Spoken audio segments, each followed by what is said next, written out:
Hi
everyone.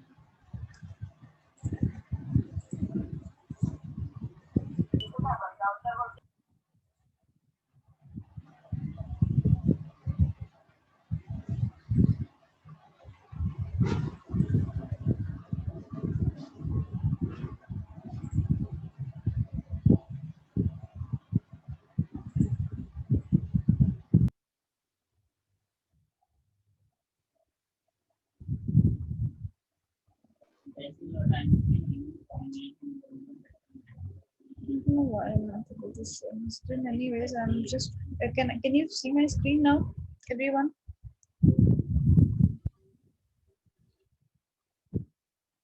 Good afternoon, ma'am. Yes, ma'am.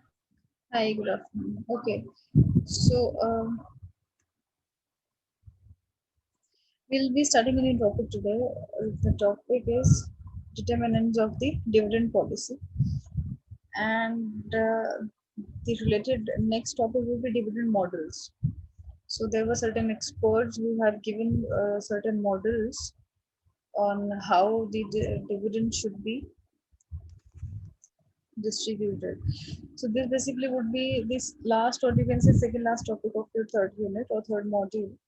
And I'm not able to share the particular file, so I have shared my screen. So whatever is visible on my screen will be visible to you guys also. Uh, okay, so the topic is dividend policy and what are the determinants of the dividend policy to be followed in any uh, corporate or in any company.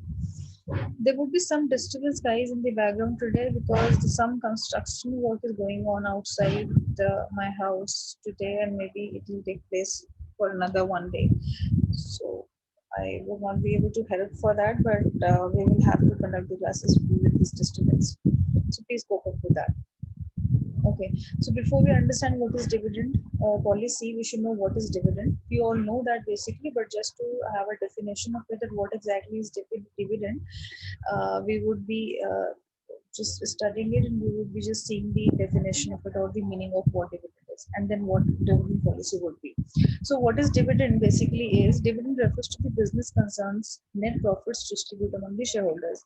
ये मैं बार बार हमेशा हर class में बता चुकी हूँ कि dividend जो है वो हमेशा शेयर होल्डर्स को डिस्ट्रीब्यूट होता है और बहुत सारे बच्चों ने इनफैक्ट ज्यादातर वो बच्चों ने ये एमसीक्यूज में गलत ही दिया है दे गॉट कंफ्यूज्ड कि डिविडेंड डिबेंचर होल्डर्स को मिलता है या किसको मिलता है they were not able to answer the right questions or maybe as far as the dividend questions were concerned nobody answered. There were very few who did. So dividend basically is the part of profit, you can say the net profit which the company earns after paying all the costs or after bearing all the costs, deducting all the costs, whatever we have earned. जैसे हमने income statement भी पढ़ा था कि हम जो भी revenue earn कर रहे हैं मार्केट से, सेल्स के से जो भी हमें पैसा अर्न होता है उसमें से हम अपनी सारी फिक्स्ड कॉस्ट, वेरिएबल कॉस्ट्स को लेस करके ईबीआईटी ले रहे हैं। ईबीआईटी में से फिर हम अपना इंटरेस्ट और टैक्सेस लेस कर रहे हैं। उसके बाद जो हमें नेट अर्निंग्स बच रही है, नेट अर्निंग्स जो एक्चुअल अर्निंग्स का पार्ट है, after deducting all the costs and the other expenses which are to be incurred in the organization, उन प्रॉफिट, जो प्रॉफिट बच जाता है, उन अर्निंग्स का पार्ट या उस प्रॉफिट का कुछ पार्ट जो कंपनी डिसाइड करती है, we will be distributing to the share holders as dividend. वो डिविडेंड बेसिकली उन शेयर होल्डर्स का कॉस्ट भी होता है, कॉस्ट ऑफ कैपिटल के। हमें इस पर्टिकुलर कॉस्ट पे जो हम डिविडेंड दे रहे हैं, फिर हमको वो शेयर होल्डर का कैपिटल मिल रहा है मार्केट से, जो हमारा कैपिटल स्ट्रक्चर फॉर्म्ड है ऑलरेडी, जो कि कैपिटल स्ट्रक्चर में हमने कुछ पार्ट अपना शेयर होल्डर की कैपिटल से लिया हुआ है। It can be equity, it can be preference, please don't get confuse. Dividend दोनों को ही मिलता है, इक्विटी को भी मिलता है, प्रेफरेंस को भी मिलता है। इट्स जस्ट दैट कि प्रेफरेंस शेयर होल्डर्स को थोड़ा सा प्रेफरेंस मिलता है कि उनको जो डिविडेंड है वो थोड़ा पहले मिल जाता है और एक फिक्स्ड डिफाइंड रेट पे मिलता है, बट मिलता डिविडेंड ही है प्रेफरेंस शेयर होल्डर्स को। And dividend will never be paid to any debenture holder or any other bank loan or any other loan from any other financial institutions। कहीं से भी हम कुछ भी पैसा बाहर मार्केट से ले रहे हैं, dividend will only be distributed among the share holders. So पहली लाइन यही है, dividend refers to the business concerns net profits distributed among the share holders, और वो चाहे कोई भी हो। तो EPS basically is related to the equity share holders, but preference share holders को भी डिविडेंड ही मिलता है at a fixed rate before equity shareholders। Okay, so dividend may also be termed as the part of the profit of a business concern which is distributed among its shareholders। Clear है बहुत ज़्यादा ये चीज़ जो मैंने अभी हिंदी में बताया, वही सेम चीज़ ये English statement is also stating कि वो टर्म जो वो dividend is basically that particular thing, or it is termed basically that amount of profit which we decide to distribute among the shareholders, and it is done annually। Every year होता है generally ये, but it also depends कि company को कैसे better है, company के लिए कैसा ईज है कि वो मंथली डिस्ट्रीब्यूट करे, क्वार्टरली करे, एनुअली करे या 6 मंथ्स में करे, कैसे करना है वो हम डिविडेंड पॉलिसी में पढ़ेंगे। मॉडल्स में हम पढ़ेंगे कि कैसे हो सकता है। But generally companies in order to avoid work annually ही डिसाइड करती हैं कि हम एंड ऑफ द ईयर जो भी हमारा टोटल प्रॉफिट हुआ, सारे एक्सपेंसेस एवरीथिंग, ताकि वो एक्चुअल कैलकुलेशन हम अपने प्रॉफिट्स का कर पाएं। क्योंकि beginning of the financial year हम कुछ प्लान करते हैं कि हमारा इतना प्रॉफिट होगा, ऐसे होगा, हम ये कॉस्ट रखेंगे, एक्सपेंसेस इतना हो जाएगा, but towards the end of the year situation कुछ और चेंज हो जाती है, क्योंकि कुछ ना कुछ चीज़ें जो हमने अनप्लान थी या नहीं फैक्टर किया और वो हो गया, या कुछ ऐसा अनअवॉइडेबल सर्कमस्टेंस जो मैं फैक्टर नहीं किया था वो हो गया, उसकी वजह से एक्सपेंसेस बढ़ गए, कुछ भी ऐसा होता है। तो basically what company does is it calculates everything in the end of the year before finalising the balance sheet. once the year is ended, once the financial year is ended, maybe in the month of March, के बाद अप्रैल में the further things can be decided, and balance sheet basically gets closed after 3 to 4 months of the financial year end। कि मार्च में financial year and हो गया, सारी transaction जो actually में would have taken place, और उसके बाद जो भी हमारा एक्सपेंस हुआ, प्रॉफिट हुआ, इनकम हुआ, कहीं से भी कुछ भी हुआ, after that we actual getting the actual figures we have to disperse the dividends। So this is what it is according to the ICAI, which is the institute which gives the degrees to the students of CA। जो CA करते हैं लोग, वो basically ICAI से ही coaching भी लेते हैं, application उसी से ही होता है, और आगे एग्जाम भी एवरीथिंग करना पड़ता है। मैम आपकी आवाज बहुत कम आ रही है, समझ नहीं आ रही। Okay, I'll try to speak a bit louder। Am I clear now? Ma'am, now it's clear. Ma'am, now it's clear. Yeah. Thank you। So according to this ICAI, which is basically an institute which provides or which basically makes the CAs of our country, जो कि coaching भी provide करते हैं CAs को, दिल्ली में है इनका institute, और सारे exams and everything related to CAs are also conducted by that। So according to ICAI, dividend is defined as a distribution to shareholder out of profits or reserves available for this purpose। कुछ reserves या कुछ reserve भी अगर company ने रखा है जो कि रिटेन करके रिटेन अर्निंग्स होती हैं, या तो वो रिटेन अर्निंग्स इसी वजह से रखा है या रिटेन अर्निंग्स में भी फर्दर इन्वेस्टमेंट्स की वजह से भी करा होगा. Anything which is out of profit, which is part of profit and decided to be distributed among the shareholders is dividend. Sum of money paid regularly, typically annually, जैसे मैंने आपको बताया कि annually ही decide करती है कंपनी कि हमें annually pay करना है कुछ भी एक sum, because we are using their money, because they have invested their money to our company. In return to that, we pay something, typically annually, it can be quarterly also sometimes, but as per the needs to the company, they decided. By a company to its shareholders out of its profit basically is the dividend. Now dividend policy का क्या मतलब है? Company के पास बहुत सारी policies होती है. If a company or a firm is running, it would have anything which is, or any operation you can say, which is taking place in the organization will be taking place as per the policy. हर चीज की policy होती है. आप जैसे companies में कहीं पर भी जाएंगे काम करेंगे, you will see कि how to even they will have a very basic, जैसे गूगल या बहुत बड़ी ऐसे ऑर्गेनाइजेशन होती है जो बिल्कुल मल्टीनेशनल या बिल्कुल वर्ल्ड क्लास की कंपनी है, वहाँ पर there will be a process and a policy of anything and everything, even how to talk to your colleagues, what would be the parameters, or what exactly would be the things you would follow while conversating a person, or what exactly is, you can say, business communication. किस तरह से आपको क्या चीज use करना है, don'ts करना है, क्या आप बोल सकते हो, क्या आप नहीं बोल सकते हो, everything, every petty thing we will find a policy. So now dividend policy is also a policy which actually states or tells the company that how and on what parameters or what will be the process to distribute the dividend to the shareholders. That dividend policy is basically the policy which is related to the dividend distribution. Or and what is dividend, we already have understood it. So dividend policy is the company's approach to distribute or distributing profits back to its owners or stockholders. So owners हम equity shareholders को कहते हैं. Stockholders में दोनों आ जाते हैं, equity and preference both. But preference shareholders are not the owners of the company. We generally use the term owners for equity shareholders. If a company is in a growth mode, it may decide that it will not pay dividend but rather reinvest its profit in the business. यानी कि अगर कोई भी company initial stage पे है, growth mode पे, कि वो प्रॉपर ग्रो नहीं कर रहा है and they think that they can grow more, or every organization tries to grow every year, even after attaining a certain level, also company thinks to grow. But if the company is in the initial stages, then it thinks कि rather to distribute the dividends in the high amount, they retain that profit, which we also call retained earnings, and we have studied it already. कि क्या होता है retained earnings? वो retain करते हैं for the further investments, maybe for the next year, if they have some plan to grow, to expand, or to install new maybe product, or to diversify maybe their business, anything to expand which is required, retained earning उसके लिए use हो जाता है.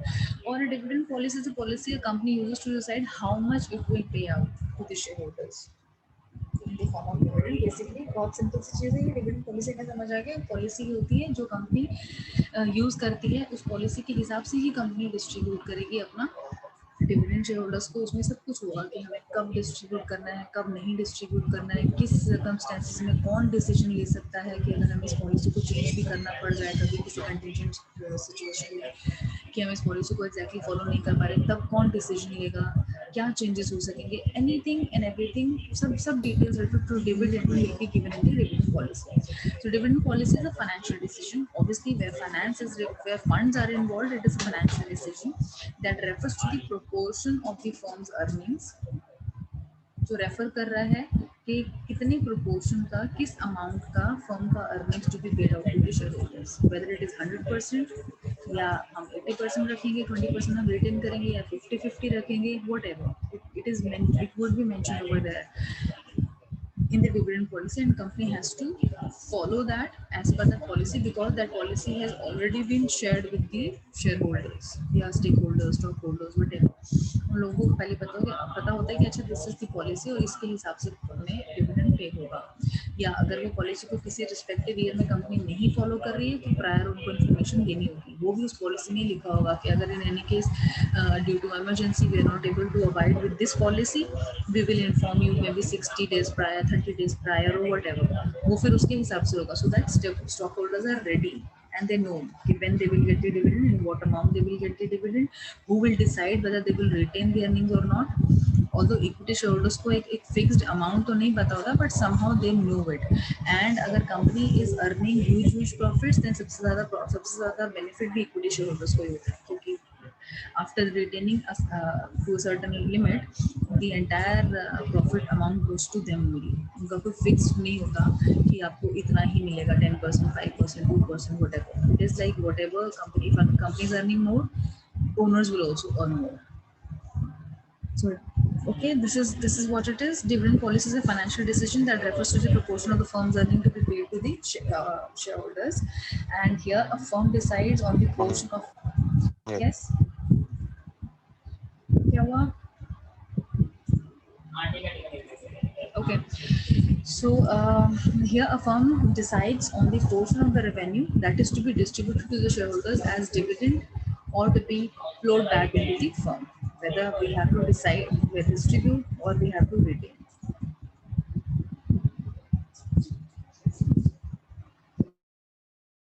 Dividend policy basically वैसे 4 types की है, और हम अभी आगे डिटर्मिनेंट्स थोड़ा सा और पढ़ लेंगे कि डिटर्मिनेंट्स क्या है, बेसिकली क्या क्या चीज़ें हैं जिनको हम कंसिडर करते हैं while making the dividend policy. So determinants वो चीज़ होते हैं क्या चीज़ें डिटरमाइन कर रही हैं। So types of dividend policy में there are 4 basic types. Companies may follow either of these types. Company may draft something else as per their ease or their benefit. They can make certain changes in these types of dividend policy also. कि regular करना है, irregular करना है, stable करना है, या no dividend policy भी होता है समटाइम्स. अब वो we will see where and how. Regular dividend policy जैसा कि नेम सजेस्ट कर रहा है कि ऑन अ रेगुलर इंटरवल में भी we will be distributing the dividend policy. In this type of dividend policy, the investors get dividend at usual rate. Here the investors are generally retired persons or the weaker section of society who want to get a regular income. This type of dividend payment can be maintained only if the company has a regular earning. Regular dividend policy अगर मेरी company है तो मैं तभी रखना चाहूँगी जब मेरे पास भी मेरी कंपनी की कुछ एक रेगुलर इनकम हो. ऐसा नहीं हो कि in a respective year suppose we have made huge profits and then the next year we have lack of maybe plans or lack of contracts or lack of investments कि हम नहीं earn कर पा रहे हैं इस ईयर में, या उतना अर्निंग नहीं होगा, या लॉसेस तो नहीं हो जाएंगे. We are not planned at all anything about our investments or to earn something. अगर ऐसा है तो हम वहाँ पर रेगुलर डिविडेंड पॉलिसी नहीं फॉलो कर सकते. रेगुलर डिविडेंड पॉलिसी बेसिकली वही ऑर्गेनाइजेशन रखती हैं जहाँ पर कि उनको कुछ हद तक अवेलेबिलिटी अपनी इनकम की, कि रेगुलर इनकम कम से कम मिनिमम बेसिक तो इतना तो हम अर्न करेंगे every year, and depending upon that they can have a regular dividend policy that we will be distributing the dividend on a regular basis, maybe in the month of March or maybe in the month of whatever month they fix it कि हम इतना हर every year we will be paying it on a regular basis without any fail. So generally those regular dividend policy में investment वही लोग ज़्यादातर कर पाते हैं जो कि रिस्क कम लेना चाहते हैं, जिनको कि चाहिए कि फिक्स्ड इनकम कहीं ना कहीं से आती रहे, और अगर मतलब रिस्क लेने में वो बिल्कुल इंटरेस्टेड नहीं होते. वो हम लोगों को जो weaker section of the society है, जैसे कि रिटायर्ड पीपल है जिनको और कोई इनकम नहीं है, अर्निंग्स इनकम नहीं है, so they just try to invest maybe their money, their idle money which they get after retirement, कि वो ऐसी जगह पे इन्वेस्ट करते हैं जहाँ पर भी उनको रेगुलर डिविडेंड पॉलिसी के थ्रू कुछ एक रेगुलर इनकम हो जाए in the form of interest or in the form of when we are discussing dividend, then it should be dividend. So merits क्या है इसकी, क्या पॉजिटिव पॉइंट्स है रेगुलर डिविडेंड पॉलिसी की? It helps in creating confidence among the shareholders. Confidence of course आ जाएगा जब हम एक एश्योरिटी देते हैं किसी को, एक चीज़ का एश्योरेंस या गारंटी दे रहे हैं कि तुम्हें रेगुलर डिविडेंड मिलेगा ही मिलेगा, तो शेयर होल्डर्स अपना कॉन्फिडेंटली उसमें आपको इन्वेस्ट करने में रेडी होंगे और आपको मतलब अपना पैसा एज शेयर होल्डर और इन द शेयर्स, आपके शेयर्स बाय करने में, वो लगाने में इंटरेस्टेड भी होंगे और कॉन्फिडेंटली लगाएंगे। एक ही बेनिफिट होता है अगर किसी कंपनी की रेगुलर डिविडेंड पॉलिसी है। तो अगर हमें पहले ही पता चलता है कि इस कंपनी की नो डिविडेंड पॉलिसी है या इरेगुलर डिविडेंड पॉलिसी है टू सर्टेन एक्सटेंट, फिर वहाँ पे हमें थोड़ा सा कॉन्फिडेंस तो कम होता ही है शेयर होल्डर्स का ऑफकोर्स, लेकिन रिस्क बहुत सारे लोग लेना नहीं चाहते हैं। बहुत लोग हैं जो रिस्क नहीं लेना चाहते, क्योंकि अगर उनकी लाइफ में स्टेबिलिटी नहीं है किसी और सोर्स ऑफ इनकम से, तो फिर वो रिस्क नहीं लेना चाहते। फॉर एग्जाम्पल, अगर हमारा एक मिनिमम सपोज अर्निंग है, कुछ एक मिनिमम अर्निंग है कि हमारा जो एक्सपेंसेस है उस अर्निंग से मीट हो जाता है। सपोज मैंने 2 जगह अपना पैसा इन्वेस्ट किया हुआ है या 3 जगह इन्वेस्ट किया हुआ है, या मेरे को सिर्फ सैलरी ही नहीं मिलती, सैलरी के अलावा मैंने कुछ और भी काम कर रखा है, वहाँ से भी पैसा आता है, तो सैलरी से मेरा मिनिमम बेसिक जो रिक्वायरमेंट्स एक्सपेंसेस है वो पूरे होते हैं। तो जो दूसरी जगह अगर मैं इन्वेस्ट करना चाहती हूँ अपना आइडल मनी कुछ, तो मैं रिस्क ले सकती हूँ, क्योंकि मेरे पास एक फिक्स्ड है कुछ अपना एक्सपेंस को अर्न करने के लिए। तो मैं बेसिकली इरेगुलर डिविडेंड पॉलिसी में भी रिस्क लेकर शायद इन्वेस्ट कर पाऊँ उस कंपनी में, लेकिन रेगुलर डिविडेंड पॉलिसी में वही लोग करेंगे जो कि मीन्स जिनके पास रिस्क लेने का नहीं है, ऑप्शन ही नहीं है, because they do not have any other source of income and they dependent on this dividend only. So it stabilises the market value of the share also. जितना भी हम रेगुलर रहेंगे डिविडेंड को देने में, यानी कि ईयर आफ्टर ईयर हम देंगे अगर डिविडेंड, तो हमारा मार्केट वैल्यू जो है शेयर्स का वो अप ही जाएगा। शेयर मार्केट में कंपनी की जो रैंकिंग होती है फिर वो ऊपर आ जाती है, क्योंकि रैंकिंग शेयर मार्केट में जैसे स्टॉक एक्सचेंजेस जो होते हैं उनमें वो इसी वजह से कि डिविडेंड कंपनी कितना ज़्यादा पे कर रही है, कितना फ्रीक्वेंटली पे कर रही है, कितना रेगुलर पे कर रही है, नॉट फ्रीक्वेंटली, रेगुलर पे कर रही है, उसी के बेस पर वो सब चीज़ों को रैंकिंग करते हैं। It also actually managing the goodwill of the company. Managing the goodwill of the company, goodwill क्या होता है? Goodwill basically you people not from the being not from the commerce background, I'll just make you explain what exactly is goodwill. Goodwill बहुत बार हम लोग company के balance sheet में भी देखते हैं। गुडविल अमाउंट आता है, एसेट में आ जाता है और उसके आगे कुछ वैल्यू लिखी होती है। Although it is a very ambiguous term, a goodwill, we cannot calculate it, we cannot calculate in the sense कि हम उसको एक मॉनेटरी टर्म में नहीं रख सकते कि मेरी कंपनी की गुडविल क्या है। उससे पहले आपको बताते हैं गुडविल होता क्या है। गुडविल होता है कंपनी का ब्रांड वैल्यू, जैसे कि किसी कंपनी का नाम है और बेसिकली हम बहुत सारे कस्टमर होते हैं जो सिर्फ because of that brand they by that product, even if the product is not that attractive और not even the customers if they are not interested in buying any product, और अगर उनको वो किसी ब्रांड का मिल जाता है तो वो उसको because of that brand loyalty they buy it. तो उसकी वजह से जो प्रॉफिट कंपनी को होता है ना, they put that amount basically in their goodwill और उसको असेट साइड पे दिखाते हैं, एसेट्स पे दिखाते हैं बैलेंस शीट में। लायबिलिटीज होगी हमारी, जो भी लायबिलिटी हमारे ऊपर है जो हमें पे करना है, और एसेट्स जो हमारी इनकम बेसिकली है किसी भी फॉर्म में, वो हमारे एसेट है। तो गुडविल हमारा एसेट मानते हैं हम।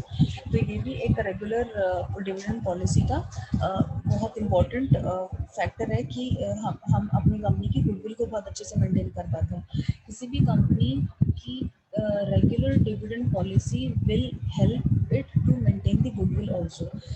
We might have seen if we just you can say compare it with the our current or the practical lives, तो ऐसे बहुत सारी चीज़ें हैं जहाँ पर कि हम मतलब बहुत ही हाई प्राइस भी पे करने के लिए तैयार हो जाते हैं for the same product which we are getting at a cheaper rate in the market, but it is not branded और it doesn't come with the guarantee और वारंटी और समथिंग लाइक दैट, या आपको उसकी क्वालिटी पर भरोसा नहीं है। So there are so many brands, you will see Gucci's and the LVs and all that, the people are selling their products at such high prices and people just buy it.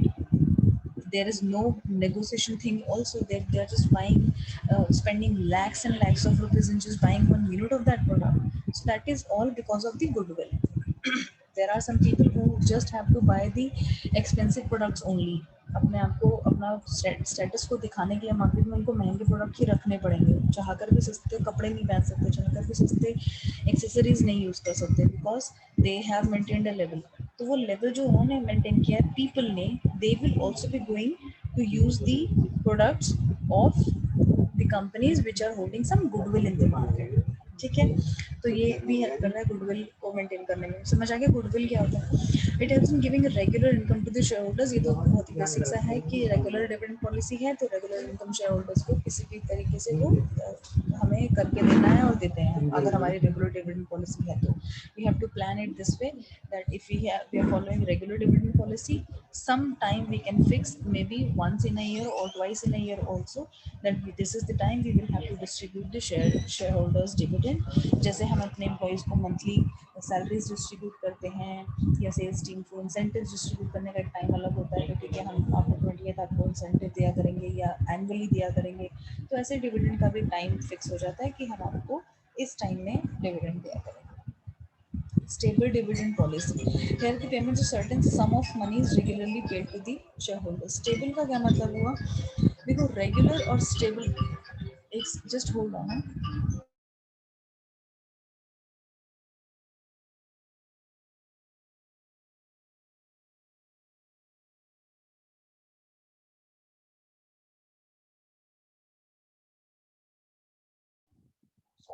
Yeah, there was a call. So stable dividend policy में क्या है कि here the payment of certain sum of money is regularly paid। मतलब regular में तो ये था कि हमें एक टाइम फिक्स कर दिया और हमें रेगुलरली उस टाइम पीरियड के अंदर अंदर हम डिविडेंड को डिस्ट्रीब्यूट करना, दैट वाज रेगुलर। ठीक है, रूल्स आ रहे हैं हम कॉलेज, इट मींस हम रेगुलर हैं। स्टेबल का मतलब है यहाँ पे स्टेबल डिविडेंड पॉलिसी की एक सम फिक्स्ड सम जो है वो उनको एक सर्टेन मनी अश्योर कर देगी कि इतना तो आपको मिलेगा। सो इट इज एश्योरेंस जो है वो जनरली प्रेफरेंस शेयर्स में मिलता है, but certain companies what they do is in order to motivate their equity share holders या ओनर जो ओनर है जो भी बेसिकली कंपनी के, उनको भी मोटिवेट रखने के लिए कंपनी क्या करती है, कंपनी उनको बोलती है कि मिनिमम बेसिक जो है फिक्स कर देती है डिविडेंड कि इतना तो तुमको मिलेगा ही मिलेगा। फॉर एग्जांपल प्रेफरेंस शेयरहोल्डर्स को हम 10% दे रहे हैं से डिविडेंड, तो इक्विटी को भी वो बोलते हैं कि हम 3% तो मिनिमम देंगे ही देंगे फॉर श्योर। जितना भी हमारा ऊपर प्रॉफिट होगा अगर किसी रिस्पेक्टिव ईयर में हम ज्यादा अर्न कर रहे हैं तो हम मे बी तुमको 10 से ऊपर भी दे सकते हैं, 12 भी जा सकता है, 15 भी जा सकता है, 20% भी जा सकता है, बट बेयर मिनिमम एक चीज उन्होंने अग्री कर लिया, एक अमाउंट ऑफ मनी कि इतना परसेंट तो you will be getting. So that is basically stable dividend policy. तो उसमें everybody is somehow secure. It may be given on paper also, it may not be given on paper, but it is can be verbally agreed during the meetings कि हम stable dividend policy रखेंगे और उसमें हम जो payment है एक certain sum of money will be paid to the shareholder regularly. So regular तो है ही इसमें, मतलब स्टेबल जो है वो रेगुलर के साथ साथ एक फिक्स्ड सम ऑफ मनी भी होता है। It helps in creating confidence. Again, it also helps the market value, helps in maintaining ये इसकी भी सेम ही है almost all the merits are or the advantages of stable dividend policy is also same than that of the regular dividend policy। बस regular और stable में difference यही है कि वहाँ पे भी regularly पे होता है टाइम टू टाइम इंटरवल, यहाँ पर टाइम टू टाइम तो पे होगा ही बट एक मिनिमम बेसिक अमाउंट भी जो है सब अग्री कर लिया जाता है कि इतना तो मिलेगा ही मिलेगा। एंड अगर बहुत ज़्यादा प्रॉफिट हो रहा है तो company then and there will decide that what amount out of that more earned income in a respective year can be distributed as dividend। और उस साल में वो डिक्लेयर कर देती है कि हम इस बारी मे बी 12% डिविडेंड या 20% डिविडेंड जो है डिस्ट्रीब्यूट कर रहे हैं अमंग इक्विटी शेयरहोल्डर्स। और प्रेफरेंस शेयरहोल्डर्स मांग नहीं सकते हैं ज़्यादा डिविडेंड रेट अगर कंपनी को बहुत ज़्यादा प्रॉफिट हो रहा है तो उनका फिक्स रेट जो डिविडेंड का आई मीन जब मैं रेज किया था कैपिटल उस टाइम पर जो एग्री करता है वही फिक्स प्रेफरेंस को मिलता है। क्यों? क्योंकि अगर लॉसेस होगा तो वो कम भी नहीं होगा, इसलिए जब ज़्यादा प्रॉफिट हो रहा है तो ज़्यादा भी नहीं होगा। irregular dividend policy जैसा कि नेम ही सजेस्ट कर रहा है the company does not need to pay the regular dividend to the shareholders। company uses this practice due to the following reason। अगर कंपनी के पास कोई रेगुलर इनकम फिक्स्ड नहीं है, उतना ह्यूज अमाउंट का सेविंग्स उनको लगता है कि हम हर ईयर अर्निंग कर ही नहीं पाएंगे, मे बी उन्होंने जो इन्वेस्टमेंट की हुई है वो इस तरह का है नेचर ऑफ द कंपनी। मतलब ये जो पॉलिसीज है ना टाइप्स ऑफ डिविडेंड पॉलिसी हम पढ़ रहे हैं ये डिपेंड करता है नेचर ऑफ द कंपनी के भी, कि अगर किसी कंपनी का नेचर ऐसा है कि उनको रेगुलर इनकम हो रहा है तो वो रेगुलर अपना पॉलिसी रखेंगे। अगर कुछ ऐसी कंपनीज हैं जो मैन्युफैक्चरिंग है फॉर एग्जांपल, तो ऐसी बहुत सारे नेचर है कंपनीज के जिसमें कि उनकी मैन्युफैक्चरिंग सपोज एक प्रोडक्ट की हो रही है वो manufacturing he years and years ले जा रही है, प्रोडक्ट नहीं बन रहा, प्रोडक्ट बहुत टाइम ले रहा है, बहुत टाइम ले रहा है। तो उसके लिए फिर जब तक वो प्रोडक्ट ही नहीं बन रहा, एक साल में अगर प्रोडक्ट नहीं बन रहा या सर्विस जिसकी वजह से हमें इनकम होती है, जब वो बन ही नहीं रहा, इस साल में नहीं होगा, तो हमने कुछ प्रोड्यूस नहीं करा एग्जैक्टली फिनिश गुड नहीं प्रोड्यूस करा, हम वो आगे बेच नहीं पाएंगे, रेवेन्यू भी नहीं आएगा, अर्निंग्स भी नहीं हो पाएंगे। My internet I think is unstable. Let me just click your attendance first. Excuse ma'am. Yeah. Ma'am ये जो आपने जो एडमिन ओनली करा ग्रुप में मैम, वो प्लीज हटा दो सेटिंग। कौन से ग्रुप में? मैम जो टीचर्स वाला ग्रुप है, जो अपना हमारा ऑफिशियल ग्रुप है जो। अच्छा, बट वो तो पहले से सेम ही था ना, सेटिंग्स नहीं तो मैम, वो मैम वो सेम था, सेम था मैम, वो पहले सेम तो था नहीं, वो ऐसा हट था गया था, मैम। वो हट गया था, वो आपने दोबारा लगाया वो। हाँ मैंने वो हट क्यों गया था ना, वो हट जाने का रीजन था ना, आप लोगों को वो आंसर करना था एक क्वेरी जो मैम ने बोला था। हाँ तो मैम अब भी रीजन है तो ना मैम, बहुत कुछ कॉलेज का करना होता मैम, जो कर ही अभी नहीं कॉलेज का पाते जो हम। फेस चल जो अभी कॉलेज का फेस चल रहा है मैम, पूछने का टीचर से जो भी हमारे क्वेश्चन वगैरह है, तो मैम वो पर्सनल पूछते हैं, बच्चों को बताते हैं, इससे मैम आमने सामने बात होगी, वो सही रहता है, इसलिए मैम आप वो हटा दो। तो बेटा सेवन सेमेस्टर कौन आपका, आपके जागृति मैम है, कौन चारू मैम है ना, हाँ जी उनको बोल दो ना आप। मैम, आपने लगाया था हम ना चारू उनसे मैम ने, बोल तो के हटा तो दिया था, हटवाया ही था मैम। उनसे बोल के तो हटवाया था। मैं एक बार, ठीक है, मैं एक बार चारू मैम से पूछ लेती हूँ, अगर वो कहती है तो मैं हटा मैम को अवेलेबल करा दूंगी, ठीक है।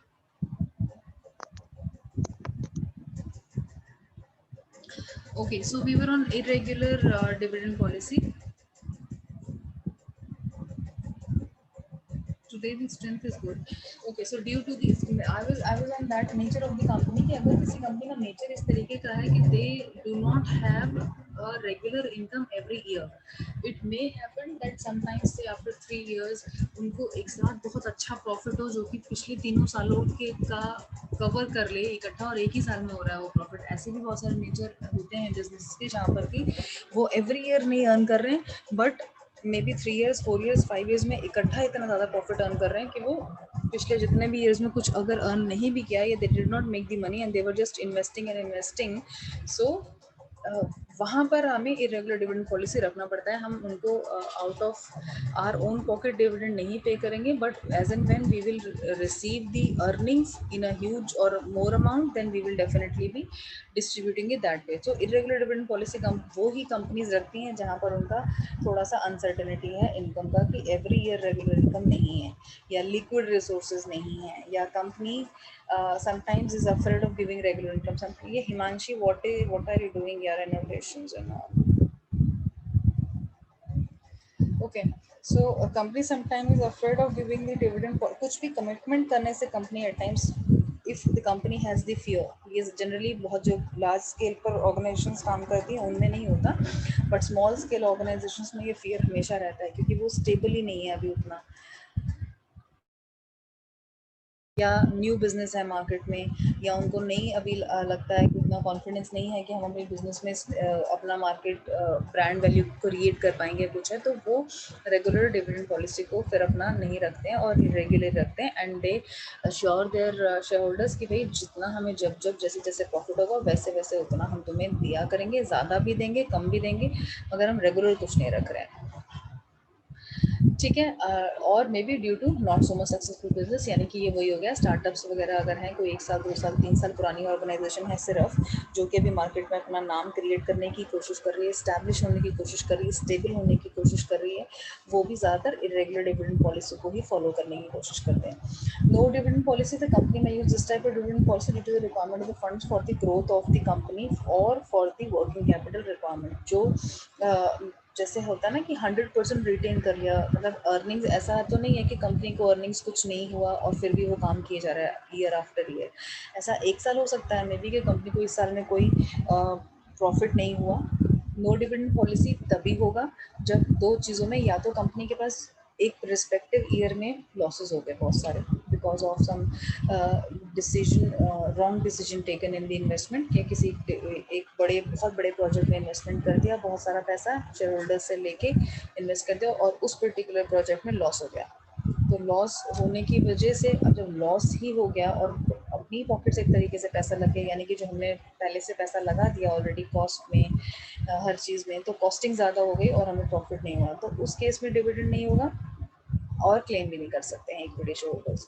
प्रेफरेंस शेयर होल्डर्स का फिक्स्ड रहता है, तो उनको कंपनी क्या करती है, maybe no dividend policy के थ्रू ये तो बोल देती है कि तुम्हें इस ईयर को डिविडेंड नहीं मिलेगा, बट प्रेफरेंस शेयर होल्डर्स को डिविडेंड अगले साल या नेक्स्ट ईयर व्हेनेवर वो अक्रू होता रहता है और मिल जाता है, मिलेगा। बट इक्विटी शेयर होल्डर्स को ऑफ कोर्स कोई लायबिलिटी नहीं है, तो मना कर सकती है कंपनी के there will be no dividend, और वो नो डिविडेंड नेक्स्ट ईयर भी नहीं मिलेगा इक्विटी शेयर होल्डर्स को। प्रेफरेंस को मिल जाता है 2 साल 3 साल 4 साल का इकट्ठा होकर मिल जाता है, क्योंकि उनका फिक्स रेट है।